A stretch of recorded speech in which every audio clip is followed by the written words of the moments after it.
Hello students, welcome to VPM study channel. तो आज की इस वीडियो में जानेंगे हम अपरिमेय संख्याओं को सिद्ध करना। क्या जानेंगे? अपरिमेय संख्या को सिद्ध करें। तो देखिए, जैसे हम जानते हैं कि √2 और √3 √5 क्या है, अपरिमेय संख्या है, लेकिन इसको हम सिद्ध कैसे करेंगे कि √3 √2 ये सब 5 ये जो है अपरिमेय संख्या है, तो इसको हम सिद्ध कैसे करेंगे ये हमें जानना है कि अपरिमेय संख्या को सिद्ध करें कि अपरिमेय संख्या ही है, इसको सिद्ध करने के लिए जानेंगे। तो देखिए, इसके लिए हमें सबसे पहले सिद्ध करने के लिए इसको विधि अपनाते हैं विरोधाभास से। किससे सिद्ध करते हैं? विरोधाभास विधि इसको बोलते हैं। क्या बोलते हैं? विरोधाभास, यानी विरोधाभास उल्टा मानकर सिद्ध करते हैं। अब देखिए, उल्टा मानेंगे तो पहले क्या मानेंगे? यदि संभव हो तो, यदि संभव हो तो माना कि, यदि संभव हो तो क्या मानेंगे? माना कि √2 एक परिमेय संख्या है। अब जरा ध्यान दीजिए, यहाँ पर अपरिमेय संख्या करे सिद्ध करने के लिए हम क्या मानेंगे? परिमेय संख्या है। विरोधाभास का मतलब ये होता है उल्टा मानकर। तो चलिए मान लिया कि परिमेय संख्या है, तो यहाँ पर क्या हो जाना चाहिए? जब परिमेय संख्या है तो जहाँ लिख देंगे, जब परिमेय संख्या हो जाएगा तो हम लिख सकते हैं यहाँ पर आसानी से, जहाँ क्या हो सकता है? √2 बराबर P/Q, क्योंकि परिमेय संख्या को P/Q के रूप में लिख सकते हैं। तो यहाँ पर हम √2 बराबर क्या लिख दिए? P/Q यहाँ पर लिख सकते हैं, जहाँ क्या हो जाएगा? P एवं Q पूर्णांक है। क्या है? P एवं Q क्या है? पूर्णांक है। ये चीज़ हम यहाँ पर लिख देंगे। अब भाई, जब हम माने थे यहाँ पर √2 एक परिमेय संख्या है, तो यहाँ पर लिख दिए P/Q। अब यहाँ से थोड़ा सा हल करना पड़ता है कि दोनों तरफ यहाँ पर लिख देंगे, दोनों तरफ क्या वर्ग करने पर क्या कर देंगे? वर्ग मतलब समझते हैं ना, स्क्वायर करने पर। अब देखिए, यहाँ पर वर्ग करने पर क्या हो जाएगा? दोनों तरफ वर्ग करने पर क्या होगा? √2 के स्क्वायर ऐसे लिख देंगे और यहाँ पर P/Q के स्क्वायर। अब √2 के स्क्वायर से, तो स्क्वायर से रूट खत्म हो जाएगा, तो 2 और इसको P² इसको क्या लिख देंगे? /Q²। अब देखिए, यहाँ पर Q² का मतलब ही है कि 2 बार गुना। अब देखिए, यहाँ पर हम क्या करेंगे? वहाँ इसके बाटा में कुछ नहीं तो 1 है। अब इसके मतलब देखिए 2/1 का बराबर यहाँ P²। अच्छा, Q के बदले हम 2 को Q लिख सकते हैं इसे गुणा में। अब ये को Q को क्या करेंगे? इसके गुणा में भेज देंगे, तो क्या हो जाएगा? 2Q = ये हो जाएगा P²/Q।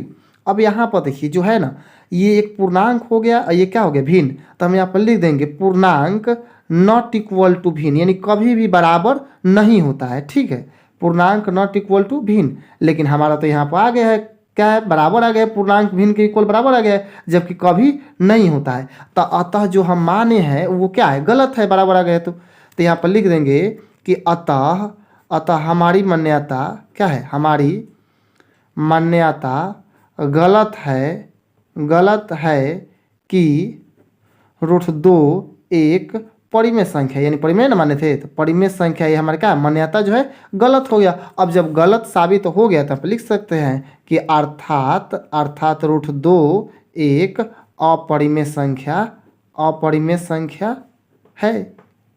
ये हमारा जाकर विरोधाभास से प्रूव हो गया। यदि √2 के बाद √3 का पूछता है, √5 का पूछता है, √7 का पूछेगा, √6 का पूछेगा, किसी का भी यदि पूछता है, तो इन सब में क्या करेंगे आप? यहाँ पर 2 की जगह पर, √2 की जगह पर क्या कर देंगे? केवल √3 रख लेंगे। √3 रखने के बाद रूट यहाँ पर 5 रख देंगे, √7 रख देंगे। तो यहाँ पर √7 रखने के बाद यहाँ पर 7 क्यों हो जाएगा? केवल 2 की जगह पर क्या हो जाएगा? 7। तो सबका सिद्ध हो जाएगा। बस आपको सिवाय इसको याद कर लेना होगा। ये थोड़ा सा मानने के लिए ऊपर है, और नीचे वाला ये जो बात है ये आपको याद कर लेना होगा।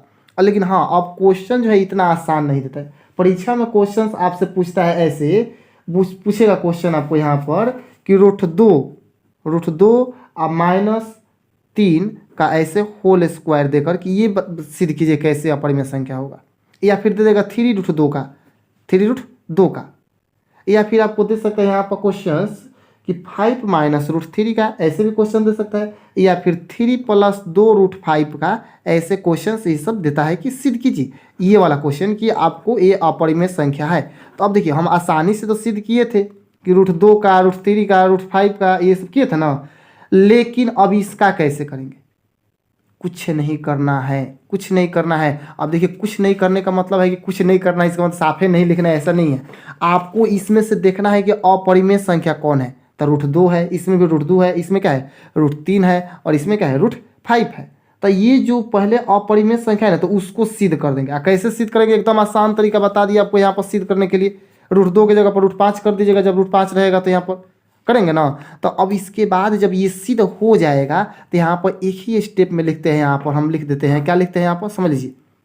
जब इसके नीचे से लिखेंगे अर्थात जब सिद्ध हो जाएगा तो जैसे मान लीजिए हम इसी को सिद्ध करें 3√2 को, तो यहाँ पर लिख देंगे कि अतः अपरिमेय संख्या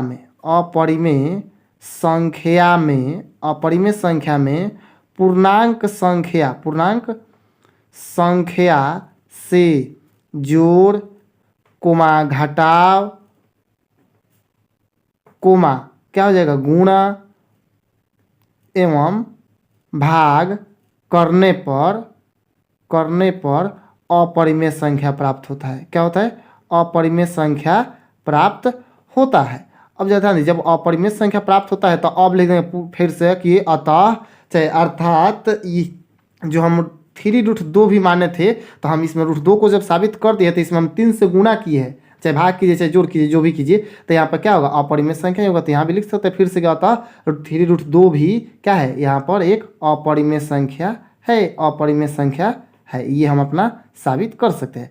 उसी तरह से किसी का भी करेंगे, वैसे यहाँ पर देख लीजिए 3 + 2√5 का ही करना है तो 5 का निकालेंगे, क्या लिख देंगे अतः परिमेय संख्या में पूर्णांक संख्या से जोड़ घटाव गुणा करने पर क्या होता है अपरिमेय संख्या ही प्राप्त होता है। अतः 3 प्लस क्या हो जाएगा 2√5 भी हमारा अपरिमेय संख्या हो जाएगा।